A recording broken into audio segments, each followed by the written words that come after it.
Hey guys, how's it going? Welcome back. It's that Thunder guy, and today we will continue. We will actually break our Paladin losing streak. The reason why I say we will actually break is because as of I'm recording this intro, it already happened. I had a mishap with the original video, and my introduction didn't kind of record it. Sort of deleted most of the introduction. So yeah, and the reason why I'm doing this introduction is because here is what I wanted to show you. Like I said before, I was gonna make a build for every paladin that I use, at least the main one that I use, and I will be showcasing that right now. What you will see later is the gameplay of said paladins. And now let's start with Koga because we're here. Okay, let's see now. To make a loadout, I first looked at the abilities. I see what I like more, and the what you call it, the perks, I guess. Yeah, let's go with perks. So ignoring the R2 ability, we have Shadow Step, quickly dart forward, becoming untangible for the duration. It consumes energy. We have ability move faster and jump higher. Consumes energy again. I don't use Dragon Stance. I don't like it. That's just me. I ignore the ultimate because what the heck? Who uses like? I don't think the ultimate can be modified in any way. Anywho, so looking at the three abilities that I use the most, I went with Koga and I made a loadout based on this, and I call it Surprise Koga, but I should probably change that name. Anywho, here is my build. Let's see. For example, I have the Surprise, activating Shadow Steps gives me 24 ammo. Just using it, bam, 24 right back to the mag. Tenacious, activating Shadow Steps also heals me. Now I use Shadow Step a lot. This build it goes with the Adrenaline Junkie perk, where dealing damage restores my energy. Hence my Surprise and Tenacious, which rely around Shadow Step. Harsh Training just to give me a little bit more health. Sorry. Wanted, again 4 ammo per second while agility is active. That's important because that gives me even more ammo, meaning that I have to reload even less. Meaning more. That's basically more ammo equals more energy equals more ammo again. Equals less reload equals my chances. I can outgun basically most of the enemies on the game. I mean most of the champions on the game without having to reload. I can actually kill them while they are trying to reload. Now Happy Trigger I'm still testing out. It says while firing SMGs increase healing received by 50%. I am pretty sure right now that's for healing from teammates. I will test that out later and let you know. And as you can see, this is I call it Surprise Koga, but I guess it's more than my Shadow Step Koga, because most of the game, no, I should call it Speedy Koga, because it relies a lot on Shadow Step and agility to get ammo and then just move around as fast as I can and kill enemies, basically outgun enemies. And I always use this with some sort of life steal just for the trading. Now that's my Koga build. I will probably change that later. Now moving on, we have the Pip. Now for my Pip build, we have our abilities, our basic weapon fighting, I guess. Weapon explosion launcher, ignore that. It's basically AoE damage, ignore that. Now explosive flask, deals 50% damage, 150 damage and slows enemies. Weightless, launch yourself into the air. And healing potion. Now the ones that I kind of use all of the abilities on Pip, but looking at the perk, the one I use is Combat Medic, which means that my potion launcher, my basic damage, my R2 ability, my basic damage can also heal my allies.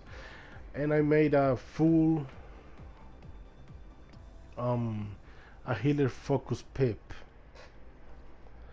and the healer focus relies a lot on potion launcher and healing potion. And here's what the loadout looks like. Gift Giver grants 40% of healing potion effect if you hit a teammate. Reload instantly reduces the healing potion cooldown by 3 seconds for each ally hit.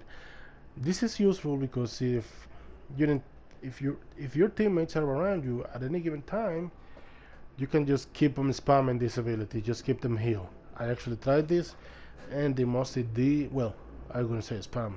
So like every other healing potion will be instantly reloaded if you use it. For example, if you have like say your 4 teammates around you while you use healing potion, you will have it instantly back, but if you use it right there and then, you will actually have to wait for the 7 second for the cooldown, like the full skill cooldown actually.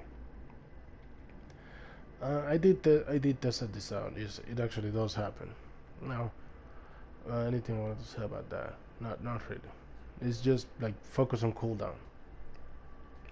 Now, refreshing jog. This is for my self-sustained, regenerate 150 health for every second while in weightless. That's mainly to get out of bad situations and stay alive.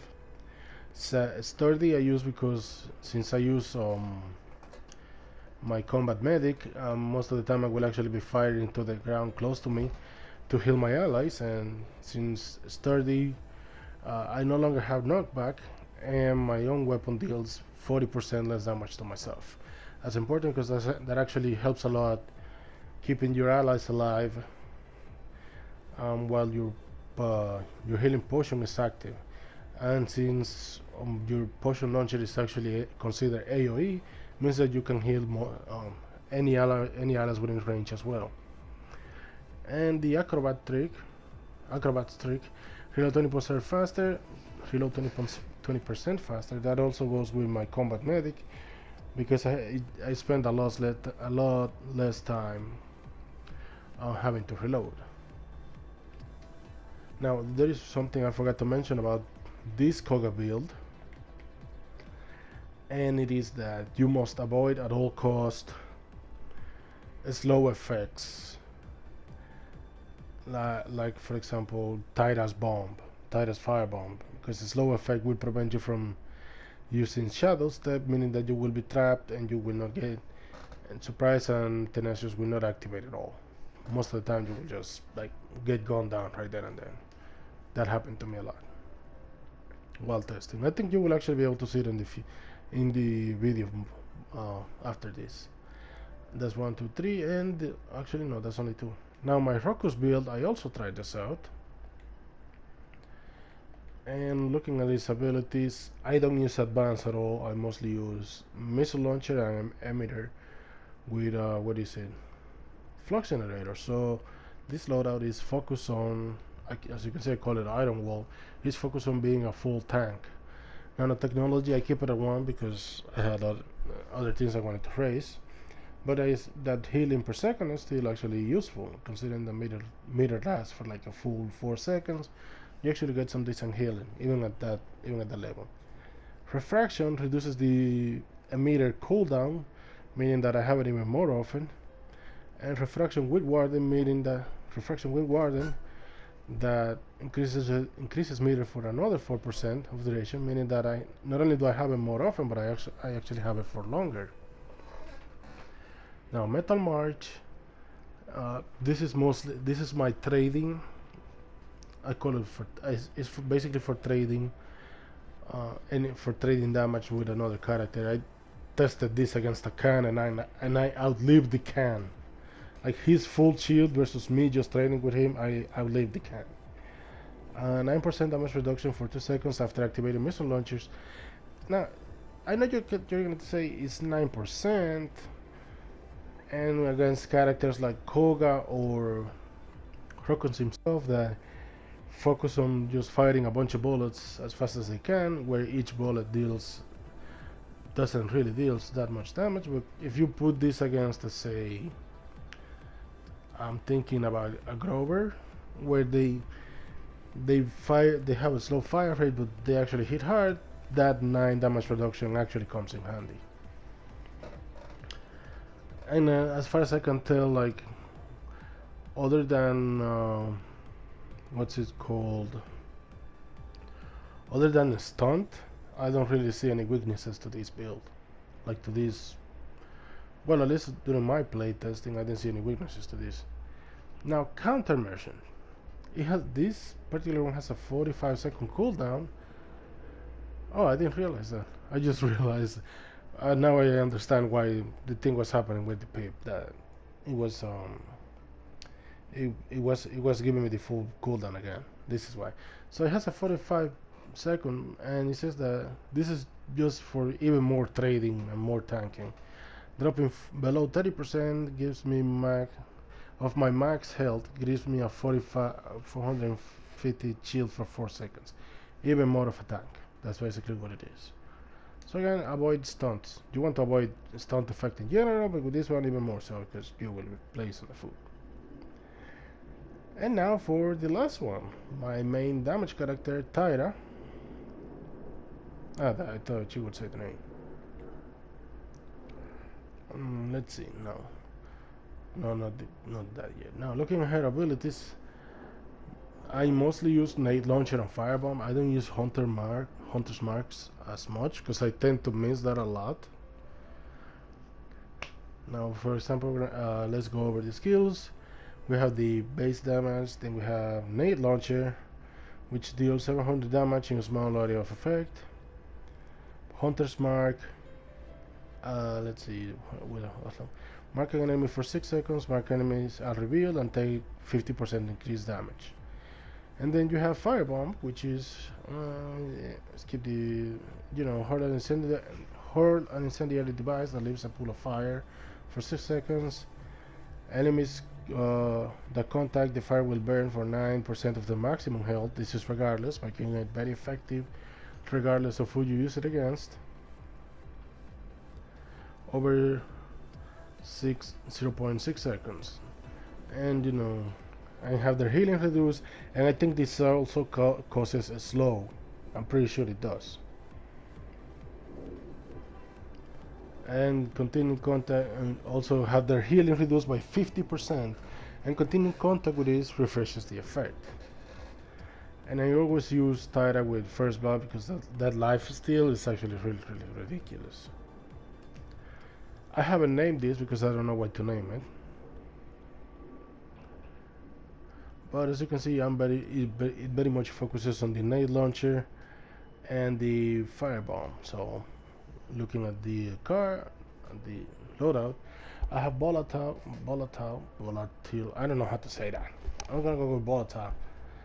Reduces the cooldown of firebomb by 4 seconds. It means I can spam it even more. Now I'm gonna tell you what this thing relies on in a second. I'm gonna just go over the main skills.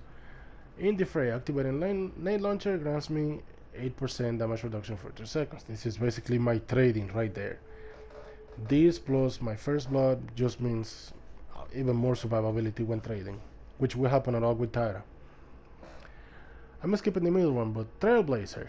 You can obviously slow below 60% your base movement speed, meaning that if you're trading and they try to slow you down, it's not gonna be as effective. Like, you still have a lot of movement. Well, compared to base movement at least. Bandolier. Reduce the cooldown of nade launcher by 2 seconds. Again, this also works well with in the fray, because it means I have it even more often. Now, the one that this entire build relies is Primal Might. And this is why you want to be able to spam your nade launcher and your firebomb. Getting an elimination reduces all active cooldowns by 40%. To put into perspective, when you get an elimination, it's not a killing blow. Rather, when it just simply says, when it pops up in the screen as you got an elimination. It's different from killing blow, meaning that every time you pop that you hurt an enemy, whether you're the one to eliminate it or not. Actually, I think it only counts when somebody else eliminates it, but I'm not sure. Anyways, when that message pops up in your screen, this will trigger, meaning that any skill that you have on cooldown will be reduced by a couple seconds, maybe 2, maybe 4, depending on the skill. I don't think this applies to the ultimate ability though. What should I name her? I don't know. You can please let me know down below in the comments, because I really seriously would like to know what to name her. And that's it for my build, guys. I hope you enjoyed it. That's it for my builds, and enjoy the video that is gonna come up right now.